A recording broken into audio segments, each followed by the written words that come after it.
Hello everyone, a very welcome to brain child IAS academy. आज की date है 24 जनवरी और आज की इम्पॉर्टेंट पीआईबी रिलीज़ जो इम्पॉर्टेंट न्यूज़ है पीआईबी पे उसे हम डिस्कस करेंगे। तो फर्स्ट इम्पॉर्टेंट न्यूज़ है हमारे लिए वो है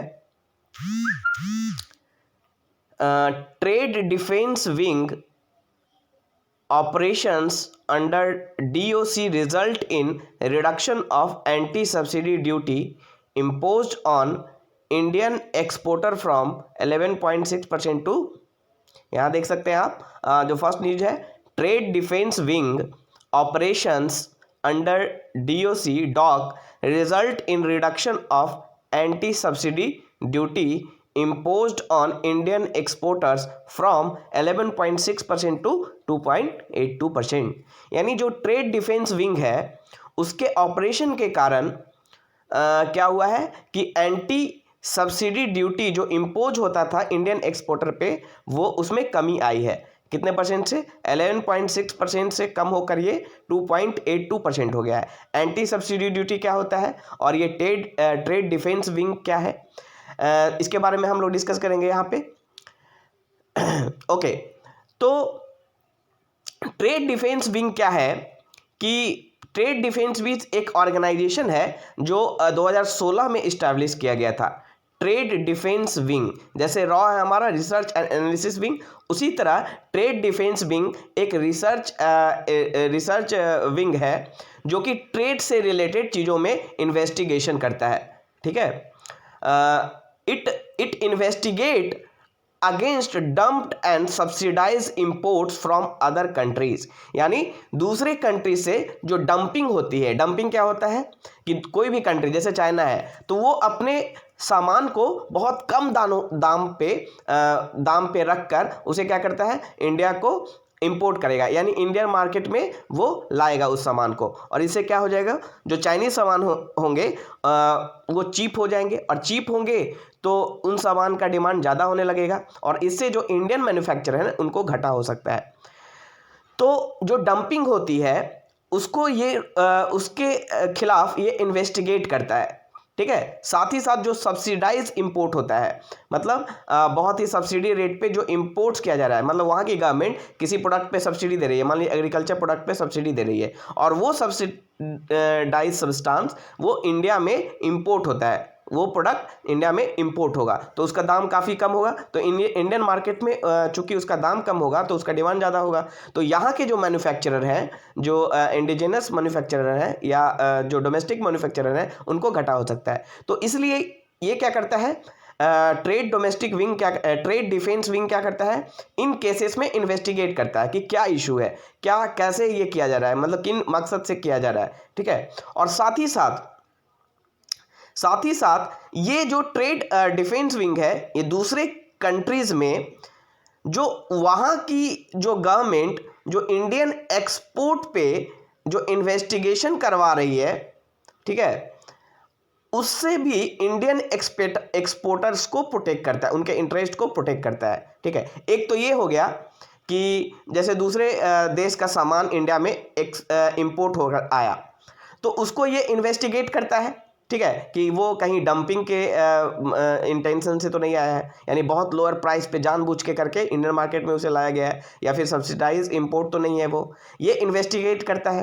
पहला काम ये है। दूसरा काम ये है कि जैसे इंडिया का जो एक्सपोर्ट होगा दूसरे कंट्रीज में तो वहाँ की जो इन्वेस्टिगेटिंग एजेंसी होगी वो भी तो इंडियन एक्सपोर्ट को इन्वेस्टिगेट करेगी, क्या इंडियन जो मैन्युफैक्चरर है या फिर इंडिया जो प्रोडक्ट आ रहा है इंडियन प्रोडक्ट, क्या वो डंपिंग के इंटेंशन से आ रहा है, यानी बहुत ही कम प्राइस पे जानबूझ के मार्केट में लाया गया है। तो वहाँ की एजेंसी भी इंडियन एक्सपोर्ट को करेगी, जैसे कि यहाँ की जो एजेंसी है ट्रेड डिफेंस विंग वो दूसरे कंट्रीज़ के इंपोर्ट को कर रही है, तो इंडिया का जो एक्सपोर्ट होगा तो उस कंट्री में इन्वेस्टिगेशन होगा। तो उस इन्वेस्टिगेशन में से भी उस इन्वेस्टिगेशन के हार्स जो रिजल्ट होगा उससे भी इंडियन एक्सपोर्टर के इंटरेस्ट को ये प्रोटेक्ट करता है। ठीक है, तो बहुत ही इंपॉर्टेंट काम है इसका, जैसे रॉ का काम है यानी इन्वेस्टिगेशन करना। ठीक है, इंटेलिजेंस का काम है ट्रेड के क्षेत्र में इंटेलिजेंस करना। ठीक है, ट्रेड डिफेंस विंग का ये काम है और ये 2016 में इस्टेब्लिश किया गया था। ठीक है, ताकि इंडियन एक्सपोर्टर्स को के इंटरेस्ट को प्रोटेक्ट किया जाए, क्योंकि इंडियन एक्सपोर्टर जब एक्सपोर्ट करेंगे तो उस सामान का इन्वेस्टिगेशन होगा उस कंट्रीज के ऑर्गेनाइजेशन के द्वारा, और उनके इंटरेस्ट को प्रोटेक्ट किया जाए, इसलिए TW बनाया गया था 2016 में। TW क्या करता है, ये सेंट्रल गवर्नमेंट या स्टेट गवर्नमेंट के डिफरेंट डिपार्टमेंट के साथ कोऑर्डिनेट करता है, ठीक है, और इस तरह से इंडिया को डिफेंस प्रोवाइड करता है, ठीक है। और साथ ही साथ क्या करता है, दूसरे देशों के जो इन्वेस्टिगेशन एजेंसी है, खासकर USA और यूरोपियन यूनियन के जो अथॉरिटी है, उनके साथ भी रेगुलेटरी ये इंडियन गवर्नमेंट के स्टैंड पॉइंट को शेयर करता है, ठीक है। इंडियन गवर्नमेंट का क्या स्टैंड पॉइंट है इस चीज़ पे, उसको ये ऑर्गेनाइजेशन जो ट्रेड डिफेंस विंग है वो शेयर करता है, ठीक है। और ट्रेड डिफेंस विंग का जो स्ट्राइविंग है, मतलब वो क्या प्राप्त करना चाहता है, ये ट्रेड में मिनिमम या रेमेडियल मेजर्स जो इंडियन गुड्स के साथ दूसरे कंट्री करते हैं, उनको ये मतलब उसको कम करना चाहता है, ठीक है। जो मेजर्स दूसरे कंट्रीज हमारे गुड्स के साथ जो रेमेडियल मेजर्स अप्लाई करते हैं, उसके इफेक्ट को ये मिनिमम करना चाहता है।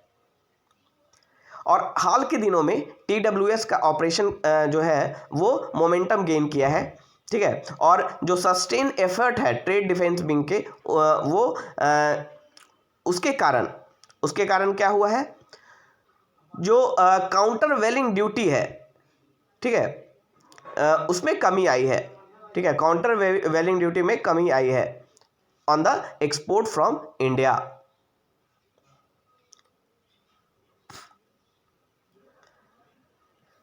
ठीक है। तो काउंटर वेलिंग ड्यूटी में क्या कमी आई है, preliminary duty of 2.82% only was impose against 11.6%। देखिए 2018 में अगर आप देखें तो इंडियन एक्सपोर्ट पे यानी इंडियन प्रोडक्ट पे लगभग 11.6% काउंटर वेलिंग ड्यूटी लगाया जाता था, ठीक है।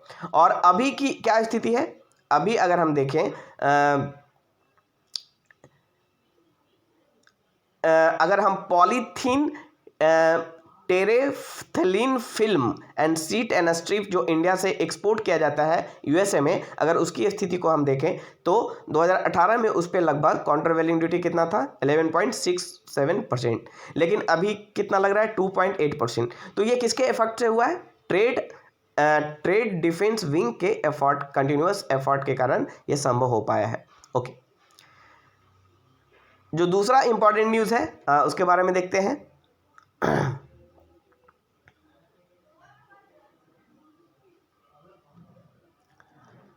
Okay, this is a very important news from the ministry of electronics and IT, ठीक है। Ministry of electronics and IT releases second volume of vision document on electronics manufacturing.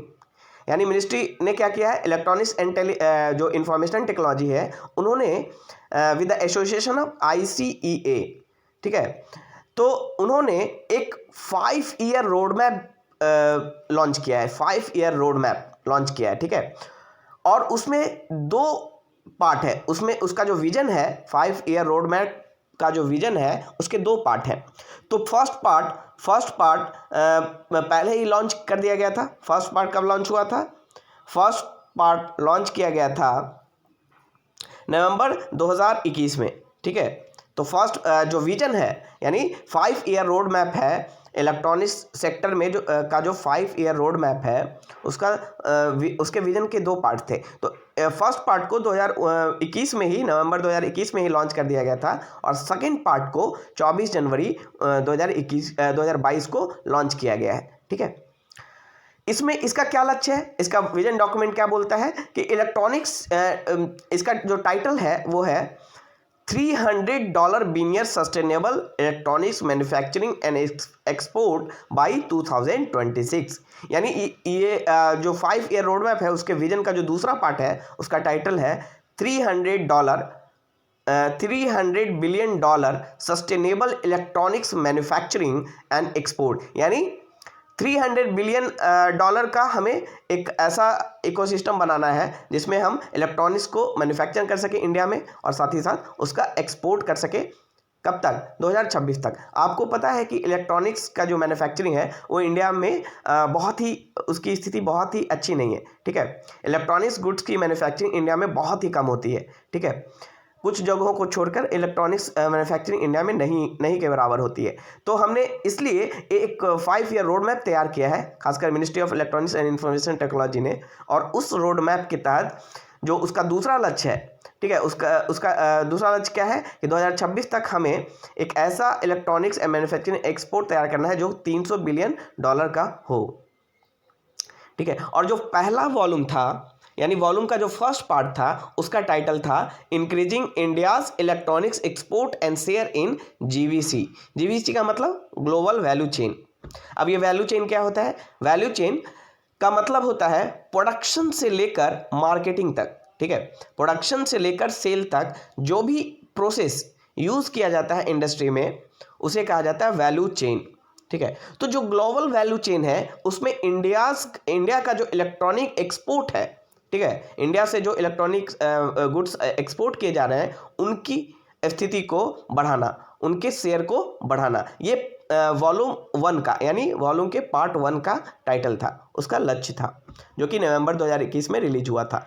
और जो 24 जनवरी 2022 को रिलीज हुआ, उसका लक्ष्य है कि 2026 तक हमें $300 बिलियन का एक इकॉनमी तैयार करना है इलेक्ट्रॉनिक्स के क्षेत्र में, जिसमें हम इलेक्ट्रॉनिक का मैन्युफैक्चरिंग भी करें और साथ ही साथ एक्सपोर्ट भी करें। ओके, तो this is very important from our examination point of view, क्योंकि इसमें सारा कुछ ये लक्ष्य दिया हुआ है, विजन दिया हुआ है, ठीक है। और यहाँ पे अगर देखें तो जो चीज़ें एक्सपेक्ट की जा रही है कि जो इंडिया के ग्रोथ में, इलेक्ट्रॉनिक्स मैन्युफैक्चरिंग में जो इंडिया के ग्रोथ को जो ग्रोथ में सबसे ज़्यादा हेल्पफुल होगा जो प्रोडक्ट, वो है मोबाइल फ़ोन्स, ठीक है। यानी इंडियन इलेक्ट्रॉनिक इंडस्ट्री के ग्रोथ में जो सबसे ज़्यादा एक्सपेक्ट किया जा रहा है जिन प्रोडक्ट्स का, वो है मोबाइल फ़ोन्स, आईटी हार्डवेयर्स जैसे कि लैपटॉप्स, टैबलेट्स, कंज्यूमर इलेक्ट्रॉनिक्स जैसे कि टीवी एंड ऑडियो, ठीक है, इंडस्ट्रियल इलेक्ट्रॉनिक्स, ऑटो इलेक्ट्रॉनिक्स मतलब जो ऑटोमोबाइल्स में इलेक्ट्रॉनिक्स का यूज किया जाता है, electronics components, LED light emitting diode lighting, strategic electronics, ठीक है, पीसीबीए प्रिंट सर्किट बोर्ड, ठीक है, wearables and hearables and telecom equipment, ठीक है, टेलीकॉम इक्विपमेंट। और मोबाइल मैन्युफैक्चरिंग के क्षेत्र में ये एक्सपेक्ट किया जा रहा है कि ये $100 बिलियन को क्रॉस करे, ठीक है।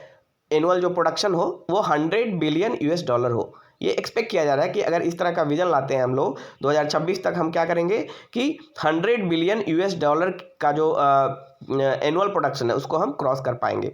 और अभी कितना है? अभी है $30 बिलियन एनुअल प्रोडक्शन हमारा कितना है मोबाइल के क्षेत्र में? $30 बिलियन, ठीक है। ओके, और मोबाइल मैन्युफैक्चरिंग को ही सबसे बड़ा एक क्षेत्र माना जा रहा है जो इलेक्ट्रॉनिक्स इंडस्ट्री के ग्रोथ को, या फिर जो हमने रोड मैप तैयार किया है और उसमें जो हमने विजन देखा है कि 2026 तक हमें $300 बिलियन की जो इलेक्ट्रॉनिक्स का जो मैन्युफैक्चरिंग है उसको एक्सपोर्ट का अचीव करना है, उसमें सबसे बड़ा रोल मोबाइल मैन्युफैक्चरिंग प्ले कर सकता है। ओके,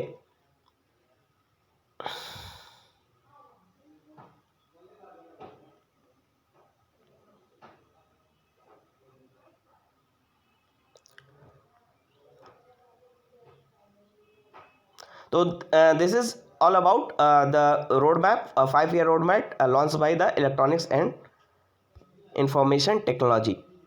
Okay, जो नेक्स्ट इंपॉर्टेंट न्यूज़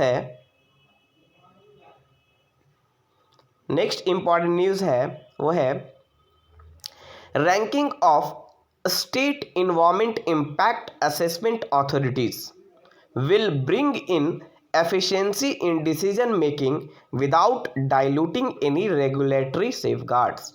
देखिए, इन्वायरमेंट इम्पैक्ट असेसमेंट सिलेबस का पार्ट है यूपीएससी के मेंस का, ठीक है, पेपर 3 का पार्ट है, जीएस पेपर 3 का। तो इन्वायरमेंट इम्पैक्ट असेसमेंट का मतलब होता है कि कोई भी हम प्रोजेक्ट लॉन्च कर रहे हैं, कोई भी इंडस्ट्री लॉन्च कर रहे हैं, उसका इन्वायरमेंट पे क्या प्रभाव होगा, उसी को कहा जाता है इन्वायरमेंट इम्पैक्ट असेसमेंट। यानी जितने भी इकोनॉमिक एक्टिविटीज़ हैं उनका इन्वायरमेंट पे इन्वायरमेंटल कॉस्ट क्या होगा या इन्वायरमेंट पे उनका इम्पैक्ट क्या होगा, उसको हम एसेस करते हैं, उसको जज करते हैं, उसको कैलकुलेट करते हैं, तो उसी को कहा जाता है इन्वायरमेंटल इम्पैक्ट असेसमेंट। और ये जनरली सेंट्रल गवर्नमेंट करती है, ठीक है, जो सेंट्रल गवर्नमेंट की अथॉरिटी होती है, जो अथॉरिटीज़ होते हैं वो करते हैं। लेकिन अभी कुछ टाइम पहले ही ये जो अथॉरिटी है या पावर को स्टेट अथॉरिटीज़ को भी ये पावर दिया गया है, ठीक है, ताकि स्टेट लेवल पे भी इन जो प्रोजेक्ट हैं उनका इन्वायरमेंटल इम्पैक्ट असेसमेंट किया जाए। तो ये किसके द्वारा किया जाता है स्टेट लेवल पे? State environment impact assessment authorities के द्वारा, ठीक है। तो इनके लिए अभी क्या हुआ है कि अभी रिसेंट टाइम में एक रैंकिंग तैयार की गई है कि किस स्टेट की जो state environment impact assessment authority है वो किस तरह से इन्वायरमेंट इम्पैक्ट असेसमेंट कर रही है, ठीक है। तो ये रैंकिंग तैयार किया गया है और इस रैंकिंग का उद्देश्य डिसीजन मेकिंग में एफिशिएंसी को बढ़ाने का है, ठीक है।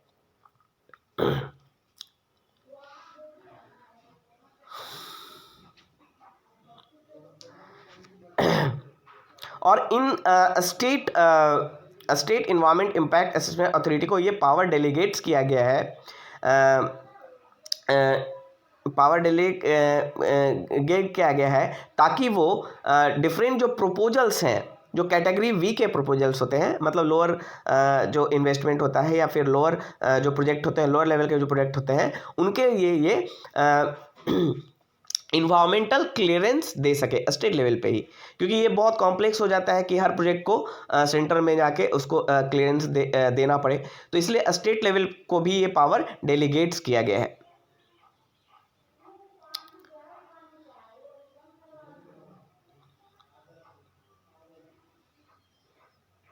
ठीक है, तो मिनिस्ट्री ऑफ इन्वायरमेंट ने क्या किया है कि बहुत सारे कदम उठाए हैं ताकि जो इन्वायरमेंटल क्लियरेंस प्रोसेस है उसमें जो टाइम टेकन लगता है, जो टाइम दिया जाता है, उसको रिड्यूस किया जाए, ठीक है। जैसे कि क्या क्या किया गया है, ऑनलाइन सबमिशन, ठीक है, यानी one who seek to get environmental clearances for their project, they can submit their application online, ठीक है। and processing of environmental clearances proposal, a standard TOR for all expansion proposal, raising all queries at one go and avoiding multiple ADS conducting fortnightly EAC meetings. तो ये सारे important initiative लिया गया है environment और ministry के द्वारा ताकि जल्द से जल्द इन्वायरमेंट क्लियरेंस को दिया जा सके। क्योंकि देखिए एक बार जब प्रोजेक्ट स्टार्ट होता है तो उसे क्लियरेंस पाने में खासकर दो तरह इंपॉर्टेंट क्लियरेंस होते हैं, environmental clearance and forest clearance.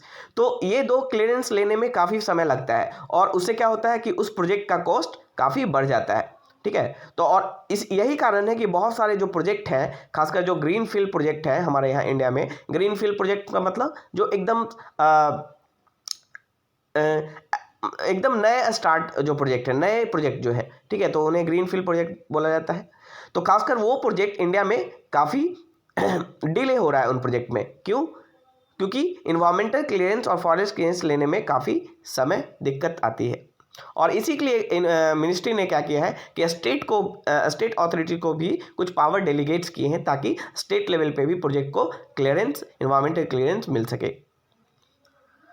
और इसी डायरेक्शन में एक और इम्पॉर्टेंट कदम है, rating of state environment impact assessment authority has been introduced for encouraging the efficiency, transparency and accountability in the functioning of a state environment impact assessment authorities. The ranking system is based on the provision of the environment impact assessment notification 2006। तो ये भी आपको याद रखना है कि environment impact assessment जो होता है इंडिया में वो किस नोटिफिकेशन के तहत, तो 2006 में एक नोटिफिकेशन लाया गया था, इन्वायरमेंटल इम्पैक्ट असेसमेंट नोटिफिकेशन 2006, और उसी की तरह एक स्टैंडर्ड बताया गया था, एक प्रोसीजर बताया गया था कि इसके तहत ही इन्वायरमेंटल इम्पैक्ट असेसमेंट करना है। और इसके अंदर इस नोटिफिकेशन अंदर कई सारे गाइडलाइंस दिए गए थे, ठीक है, और टाइम टू टाइम और भी गाइडलाइंस दिए गए हैं, ठीक है। तो ये जो रैंकिंग बनाई गई है state impact environment impact assessment authority को के रैंकिंग के लिए जो डिफरेंट क्राइटेरिया है उसमें से 7 क्राइटेरिया जो इंपॉर्टेंट क्राइटेरिया है, there are 7 criteria on which SEIAS will be rank. ये कौन कौन से क्राइटेरिया है? पहला, average number of days for granting EC, यानी कितने दिनों में, एवरेज कितने दिनों में इन्वायरमेंटल क्लियरेंस ये प्रोवाइड कर रहा है ये अथॉरिटी। दूसरा है percentage of disposal of fresh TOR, ठीक है, amendment proposal waiting for more than 30 days. तीसरा क्राइटेरिया है percentage of disposal of fresh EC, ठीक है, amendment proposal awaiting for more than 105 days. Percentage of cases where in more than one time EDS were sought by MS। Average number of days taken for accepting the proposal for TOR या EC, ठीक है। Complaints release by state impact environment impact assessment authority, percentage of cases out of total cases place to state environment impact assessment authorities for which site visit were carried out by. तो ये सारे कुछ criterias हैं सारे कुछ criteria जिनके आधार पे इन state environment impact assessment authority का रैंकिंग किया जाएगा। नेक्स्ट जो न्यूज़ है, देखिए 24 जनवरी को प्राइम मिनिस्टर ने 24 जनवरी को नेशनल गर्ल चाइल्ड डे मनाया जाता है। तो उसी से रिलेटेड न्यूज़ है, ministry of women and child development का। Nation celebrates national girl child day, ठीक है, यानी 24 जनवरी को national girl child day celebrate किया जाता है, ठीक है। और 23 जनवरी को क्या PM ने अनाउंस किया है? 23 जनवरी को पराक्रम दिवस के रूप में मनाए जाने का ऐलान किया गया है। क्यों? क्योंकि 23 जनवरी जो है वो बर्थडे है किसका? नेताजी सुभाष चंद्र बोस का। तो उस डे को पराक्रम दिवस मनाने का अनाउंसमेंट की गई है। तो ये सारे डेट आपको याद रखना है। और इस डे को सेलिब्रेट करने का ऑब्जेक्टिव क्या है? Objective is to provide support and opportunity to the girls of India. मतलब सपोर्ट प्रोवाइड करना है, ठीक है, सपोर्ट, चाहे वो फाइनेंशियल सपोर्ट हो, चाहे इमोशनल सपोर्ट हो, और साथ ही साथ उन्हें अपॉर्चुनिटी भी प्रोवाइड करना है, ठीक है। अपॉर्चुनिटी मतलब अवसर, समान अवसर मिले as equal to the males, ठीक है, चाहे वो इकोनॉमिक अपॉर्चुनिटी हो, चाहे पॉलिटिकल अपॉर्चुनिटी, चाहे एजुकेशनल अपॉर्चुनिटी हो, तो हम इक्वल अपॉर्चुनिटी उन्हें प्रोवाइड करें। और इसका एक और लक्ष्य है, इसका एक और एम है कि हम जो गर्ल्स चाइल्ड्स के राइट्स हैं, चाहे वो न्यूट्रिशन का राइट हो, चाहे वो एजुकेशन का राइट हो, चाहे वो पर्सनल डेवलपमेंट का राइट हो, ठीक है, तो चाहे वो मैरिज का राइट हो, तो इन सारे राइट्स के प्रति लोगों को अवेयर किया जाए इसका, ठीक है। और साथ ही साथ गर्ल्स के एजुकेशन के प्रति लोगों को अवेयर किया जा सके।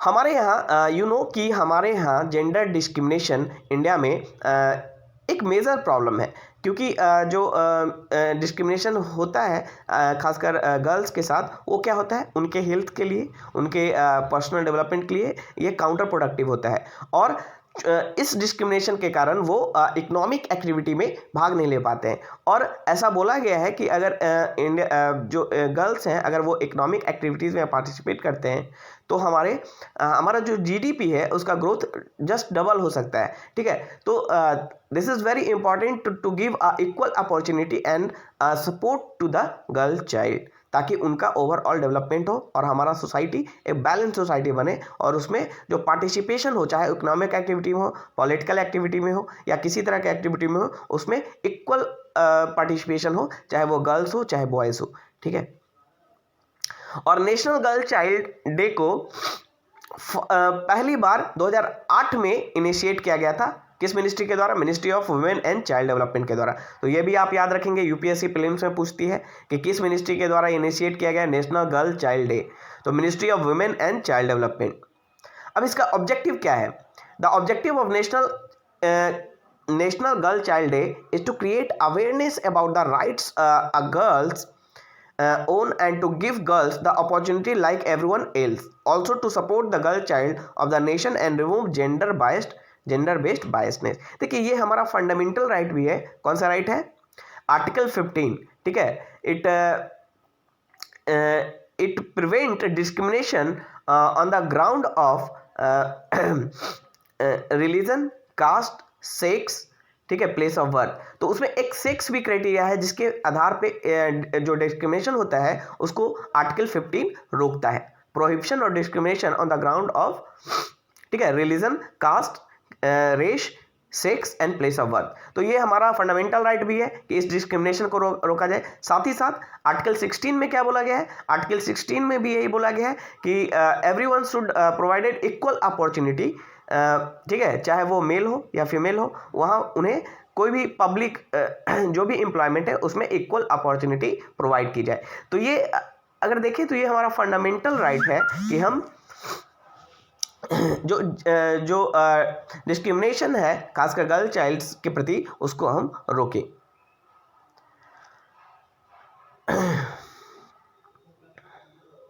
देखिए इनइक्वालिटी होने का बहुत सारा इसमें यहाँ पे डिमेरिट्स हैं. बहुत सारे डिमेरिट्स हैं इनइक्वालिटी होने के कारण. बहुत सारे डिमेरिट्स हैं. पहला, अगर फीमेल एजुकेट नहीं होती है तो बोला जाता है कि when a mother get education the next generation will get the education. ठीक है, अगर मदर को एजुकेशन मिलता है तो सिर्फ मदर नहीं पढ़ती, साथ ही साथ आने वाले जो जनरेशन होता है वो भी एजुकेट होता है. ठीक है, तो इसीलिए फीमेल को एजुकेशन देना काफ़ी इंपॉर्टेंट है. दूसरा, हेल्थ. अगर हम विमेन के हेल्थ को अगर इम्प्रूव नहीं करते हैं तो उससे हमें बहुत सारी समस्याएं देखने को मिल रही है. ठीक है, पहला चाइल्ड मोर्टिलिटी. ठीक है, दूसरा मैटरनल मोर्टिलिटी, तीसरा जो माल न्यूट्रिशन. ठीक है, ये भी मदर के हेल्थ पे डिपेंड करता है. तो बहुत सारे जो सोशल प्रॉब्लम्स हैं वो डॉरी भी एक सोशल प्रॉब्लम है जो विमेन के साथ डिस्क्रिमिनेशन को इंडिकेट करता है. तो विमेन को एम्पावर करना ना हमारे सोशल बल्कि हमारे इकोनॉमिक और नेशनल पॉइंट ऑफ व्यू से भी इम्पॉर्टेंट है. ठीक है, अब देखिए गवर्नमेंट ने इस डायरेक्शन में क्या क्या स्टेप लिए हैं. तो ये इंपॉर्टेंट होगा हमारे लिए क्योंकि जब हम मेंस का आंसर लिखेंगे तो हमारे पास कुछ एक फैक्ट्स होने चाहिए जो हमारे आंसर को सब्सटेंशिएट करे उसे. ठीक है, जैसे कि हमने लिखेगा कि हम अगर लिखेंगे कि गवर्नमेंट ने कई सारे स्टेप उठाए हैं for the development of women. ठीक है, in the direction of development of women. तो उनको हमें वहाँ पे एग्जाम्पल्स देना होगा ताकि हम अपने आंसर को, हमारे पॉइंट्स को सब्सटेंशिएट कर सकें. ठीक है, तो क्या क्या स्टेप लिया है गवर्नमेंट ने, जैसे कि इसमें से कुछ इंपॉर्टेंट स्टेप है. Save the girl child initiative, ये प्रोग्राम चलाया गया था गवर्नमेंट के द्वारा, सेव द गर्ल चाइल्ड. दूसरा बहुत ही इंपॉर्टेंट प्रोग्राम है जो कि आपको हर आंसर में इसे मेंशन करना ही करना है. जो भी विमेन एम्पावरमेंट या फिर गर्ल चाइल्ड से रिलेटेड जो क्वेश्चन है उसमें इसे जरूर डालना है. बेटी बचाओ बेटी पढ़ाओ. ठीक है, फिर सुकन्या समृद्धि योजना जो इसी से रिलेटेड था. फिर फोर्थ है CBSE उड़ान स्कीम. ठीक है, नेक्स्ट है फ्री और subsidize education for girl child. और नेक्स्ट है reservation for women in college and university. ठीक है, तो ये सारे प्रोग्राम है गवर्नमेंट के द्वारा जो लिए गए हैं. और उसके अलावा कई सारे स्टेट गवर्नमेंट पर बहुत सारे पार्टिकुलर इंडिविजुअल कदम उठाए गए. जैसे बिहार में आपको पता है कि पंचायती जो लोकल गवर्नेंस है वो वहाँ पे विमेन का जो रिजर्वेशन है 50% है. और बिहार ऐसा करने वाला मतलब one of the state to take this step. ठीक है, जहाँ पे 50% रिजर्वेशन रखा गया है लोकल गवर्नेंस में. साथ ही साथ अगर यहाँ देखें तो लेटरल एंट्री जो हॉरिजेंटल रिजर्वेशन है वो 35% है यहाँ के गवर्नमेंट जॉब में बिहार में. तो उसी तरह कई सारे दूसरे स्टेट ने भी बहुत सारे कदम उठाए हैं, MP ने, वेस्ट बंगाल ने. तो ये सब एग्जाम्पल्स आपको वहाँ पे कोट करना है. ठीक है, और इसके अलावा सेंट्रल लेवल पे ये सारे प्रोग्राम चलाए जा रहे हैं.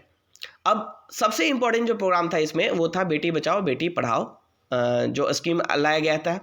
ठीक है, देखिए ये बेटी बचाओ बेटी पढ़ाओ ये जो आया था स्कीम, वो उसके पीछे का बैकग्राउंड क्या है. क्योंकि जब सेंसस 2011 का सेंसस हुआ था तो उसमें ये देखा गया कि चाइल्ड सेक्स रेशियो में डिक्लाइन हुआ है और वो भी लगातार डिक्लाइन हुआ है. अनएबेटेड मतलब बिना रुके हुए डिक्लाइन हुआ है चाइल्ड सेक्स रेशियो में. जो डिक्लाइन हुआ अनअबेटेड है, मतलब बिना रुके हुए डिक्लाइन हुआ है 1961 से, ठीक है। 1961 में 976 था चाइल्ड सेक्स रेशियो, ठीक है, लेकिन अभी अगर देखें तो 927 है, जो कि काफ़ी कम है 2001 में, और 2011 में और भी कम हो गया 918। तो ये बहुत ही चिंता का विषय है, और इसलिए गवर्नमेंट ने इस तरफ अपना ध्यान रुख किया और ये प्रोग्राम लॉन्च किया। तो देखिए ये चाइल्ड सेक्स रेशियो ये बहुत इंपॉर्टेंट है। जो चाइल्ड सेक्स रेशियो का कम होना मतलब कि जो फीमेल चाइल्ड है उनकी संख्या कम है पर 1000 मेल चाइल्ड। तो इसका बहुत सारे सोशल फैक्टर्स भी हैं, इकोनॉमिक फैक्टर्स हैं, सोशल फैक्टर्स हैं। जैसे कि कुछ स्टेट में अभी भी आप देखेंगे कि मेल चाइल्ड को ज़्यादा प्रेफर किया जाता है, और अगर फीमेल चाइल्ड हो भी जाती है तो उनके साथ भेदभाव किया जाता है उन्हें न्यूट्रिशन प्रोवाइड करने में, ठीक है। तो ये सारे डिस्क्रिमिनेशन है जिसके कारण हमारा चाइल्ड सेक्स रेशियो लगातार घटता चला गया, और इसी को खत्म करने के लिए कई सारे कदम उठाए गए गवर्नमेंट के द्वारा।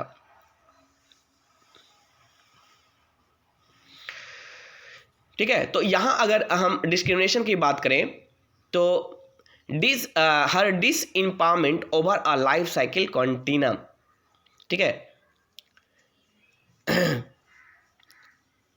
Declining child sex ratio is also indicative of pre-birth, ठीक है।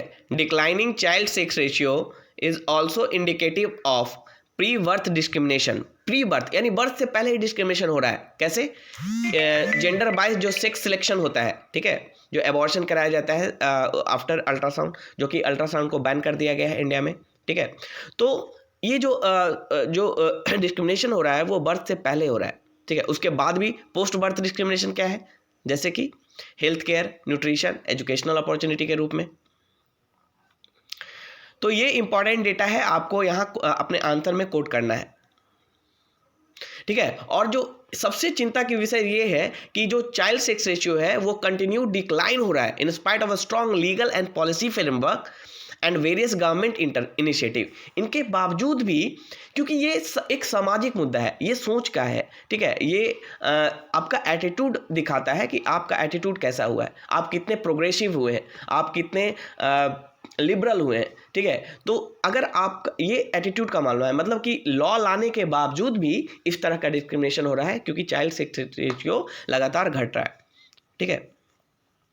The sharp decline associated with an intersection of various factors such as the increased spread and misuse of technology for prenatal sex selective elimination, ठीक है, जिसे abortion कहते हैं, क्योंकि मतलब birth से पहले ही, ठीक है, उसे एलिमिनेट कर दिया जाता है। Changing aspiration of urban and rural society, aspiration जो चेंज हो रहा है, changes in family structures and reproductive decision making, favouring a smaller, ठीक है। अब देखिए यहाँ पे क्या हुआ कि फैमिली प्लानिंग को बहुत ज़्यादा जोर दिया जा रहा है, स्मॉलर फैमिली को हम सेलेक्ट कर मतलब फैमिली साइज को हम प्रेफर करते हैं। तो जब फैमिली की साइज स्मॉल होती है तो हम ये चाहते हैं कि चूंकि फैमिली की साइज स्मॉल है तो हमारे पास मेल चाइल्ड हो। जैसे किसी पेरेंट ने ये डिसाइड किया कि हमें सिर्फ एक चाइल्ड रखना है, ठीक है, तो उस चाइल्ड में उनका जो प्रेफरेंस हो जाता है वो मेल का ही हो जाता है, और यही कारण है कि फीमेल का जो चाइल्ड जो सेक्स रेशियो है वो घटता चला जा रहा है। तो ये सारे कुछ बैकग्राउंड थे जिस बैकग्राउंड के तहत बेटी बचाओ बेटी पढ़ाओ आंदोलन को लॉन्च किया गया। कब किया गया? 22 जनवरी 2015 को। ये इंपॉर्टेंट डेट है प्राइम मिनिस्टर के द्वारा, और ये कहाँ से लॉन्च हुआ था? पानीपत, हरियाणा से, ठीक है। और इसका मेन मकसद था कि जो डिक्लाइनिंग चाइल्ड सेक्स रेशियो, क्योंकि हरियाणा में ये स्थिति और भी खराब थी, ठीक है, तो हरियाणा से लॉन्च करने का मतलब एक तरह का ये सिंबल था कि हम इसके प्रति इसके अगेंस्ट कदम उठा रहे हैं। ओके, शुरुआत में इस स्कीम को पहले फेज में 14-15 के फेज में 100 डिस्ट्रिक्ट में लॉन्च किया गया था, और 61 एडिशनल डिस्ट्रिक्ट 2015-16 में लॉन्च किया गया। और जो सक्सेस इसका देख कर इसके सक्सेस से इंस्पायर होकर इसको 460 डिस्ट्रिक्ट में भी कर दिया गया, ठीक है। 8 मार्च 2018 को 640 डिस्ट्रिक्ट में भी लॉन्च कर दिया गया।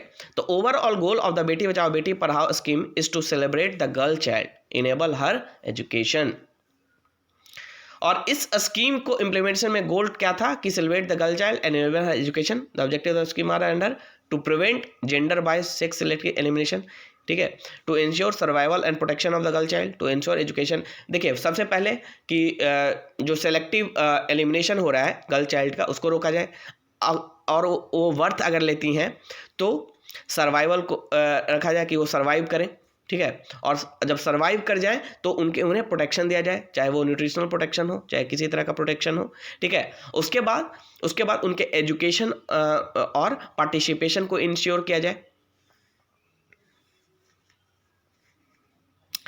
तो यहाँ पे अगर क्रिटिकल एनालिसिस आता है क्वेश्चन इस पे इस स्कीम पे, तो आपको यहाँ पे लिखना है scheme has steered of collective consciousness towards changing the mindset. क्योंकि ये माइंडसेट का प्रॉब्लम था, एटीट्यूड का प्रॉब्लम था, तो steered of the collective consciousness towards changing the mindset of the public to acknowledge the rights of the girl child. The scheme has resulted in increase awareness and sensitisation of the masses, यानी इसको sensitive बना रहा है, girl child के प्रति sensitive बना रहा है, इस मुद्दे के प्रति सेंसिटिव बनाया जा रहा है। It has raise concern around the issues of declining child sex ratio in India as a result of collective consensus of the people supporting the campaign Beti Bachao Beti Padhao has found its place in public discourse.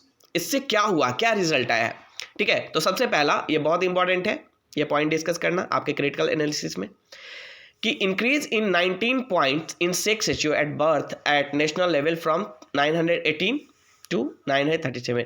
देखिए 2011 के census में 918 था child sex ratio, ठीक है, sex ratio bat 918 था 2014-15 में, और ये बढ़कर कितना हो गया 937 हो गया 2020-21 में। तो ये बहुत अच्छा 19 पॉइंट का इंक्रीज हुआ है। दूसरा देखें तो gross enrolment ratio, gross enrolment ratio का मतलब कितने लोगों ने इनरोल किया स्कूल्स में, प्राइमरी एजुकेशन में। तो ग्रॉस इनरोलमेंट रेशियो क्या बढ़ा है, enrolment of girls in secondary education. अच्छा, यहाँ पे सेकेंडरी एजुकेशन का डेटा दिया हुआ है कि सेकेंडरी एजुकेशन में ग्रॉस इनरोलमेंट रेशियो कितना हुआ है, इंक्रीज किया है 77.45% 2014-15 में था, और अभी 81.32% है, ठीक है। ये भी बहुत बड़ा अचीवमेंट है इस गोल का 2018-19 में। Under 5 child mortality has reduce 5 child mortality, under 5 child mortality का मतलब 5 साल से कम उम्र के जो बच्चे हैं उनकी मोर्टेलिटी रेट में क्या हुआ है, वो रिड्यूस हुआ है। 2014 में 45 था, अब 36 हो गया है, ठीक है। Percentage of first trimester registration has shown improvement from 61% in 14-15 to 73। यानी फर्स्ट ट्राइमेस्टर क्या होता है, प्रेगनेंसी के दौरान 3 ट्राइमेस्टर होते हैं, 3-3 महीने का। तो फर्स्ट ट्राइमेस्टर में ही जो रजिस्ट्रेशन हो रहा है, ठीक है, आंगनवाड़ी में ANC, ठीक है, आंगनवाड़ी सेंटर जो है वहाँ पर रजिस्ट्रेशन करवाया जा रहा है उसके लिए। तो उसमें जो परसेंटेज जो इंक्रीज हुआ है रजिस्ट्रेशन में, वो 61 से इंक्रीज होकर 73.9% हो गया है। तो ये एक बहुत बड़ा है ताकि इंस्टीट्यूशनल डिलीवरी हो सके। रजिस्ट्रेशन का मतलब कि अब इंस्टीट्यूशनल डिलीवरी के प्रति लोगों को लोग जागरूक हुए हैं, यानी डिलीवरी को इंस्टीट्यूशनल लेवल पे करवाने का सोच रहे हैं, ताकि उसमें से मदर एंड चाइल्ड को बचाया जा सके अगर कोई कॉम्प्लिकेशन हो तो percentage of institutional delivery has also shown an improvement from 87% in 14-15 to 94.8% in 20-21। Institutional delivery भी बढ़ा। इंस्टीट्यूशनल डिलीवरी मतलब डिलीवरी करना हॉस्पिटल्स में, हॉस्पिटल में डिलीवरी कराना को ही इंस्टीट्यूशनल डिलीवरी कहा जाता है। तो ये सारे बेटी बचाओ बेटी पढ़ाओ के इंपॉर्टेंट सक्सेस स्टोरी हैं, तो इसे आप आंसर में यूज कर सकते हैं। तो आज के लिए बस इतना ही। कल हम फिर एक नए PIB रिलीज के साथ आपके सामने आएंगे, ठीक है। Thank you.